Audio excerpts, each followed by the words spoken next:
All right, so one of the questions we got about was the takeaway and the different parts included with the takeaway. So what we'll do is we'll go through some different scenarios and different matchups. I don't think there's any perfect takeaway, but there's some checkpoints you can look for. I'll go through preferences first and then different matchups with it. So we'll get to the grip part, but let's assume just neutral grip. Now, I have two alignment rods down, one for the ball target line, one for my feet line. Now, what I do prefer at, we'll call this kind of checkpoint 1 or P2, when the club head is parallel to the ground, that's a checkpoint you can look for some things. What I'm looking for here is that club head to basically be even with the hands from the down the line angle, or slightly outside or slightly inside depending upon the grip matchup. But more or less is the club face even with the hands. Depending upon the grip, which we'll talk about, the club face could be turned down some amount, neutral or up. At our first checkpoint, if we were going to keep the face perfectly square to the plane, the face would look tilted down about that much.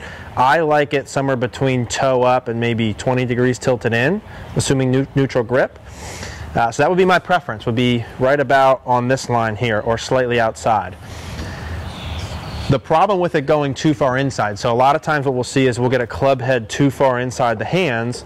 The problem is usually, right, that comes from forearm roll. So a lot of forearm roll, club head gets inside, and then the reaction of that is the steepening in transition. Generally not a good thing, works for some people, but generally don't love that. If we get the club head even with or slightly outside, usually that'll go along with a little bit of a steeper backswing plane, so butt of the club more towards the ground, which lines itself up nicely for a downswing shallowing. Again, not for everyone across the board, but in general. So those are the pieces I'm looking for. Now what affects that? A big thing that affects that is the grip. All else equal, if I had a super strong grip that looks something like this, that generally will go along with someone who's going to get the club head a little bit more inside and more extension of their lead wrist, which is okay if they kind of matched up at the top. If you have someone who's a weaker grip, more like this, usually that goes in with more of an on top kind of takeaway, more like this here. So those kind of guys, I'm usually getting a little bit more tilted down, a little bit more with their right arm in this sort of position. But if we have sort of neutral grip, I'm looking for club it about even with the hands.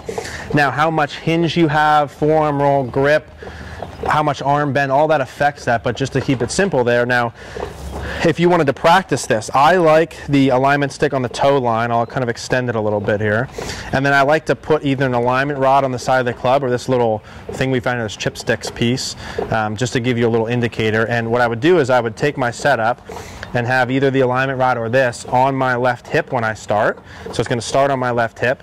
And I'm going to make a backswing where this slides down my left leg, and it will look something like this. So from that angle, I start with it on my left hip, I keep it sliding down my left leg, and that keeps my club head usually, depending upon, again, grip, right arm bend, even with or slightly outside my hands. And it's a pretty easy feedback device. On the left hip to start, hinging it down this way. So those are kind of preferences. There's more to it than that, but from spot 1 to spot 2, those are the pieces that I'd like to see that put you in line where you don't have to do too much to the top of the backswing.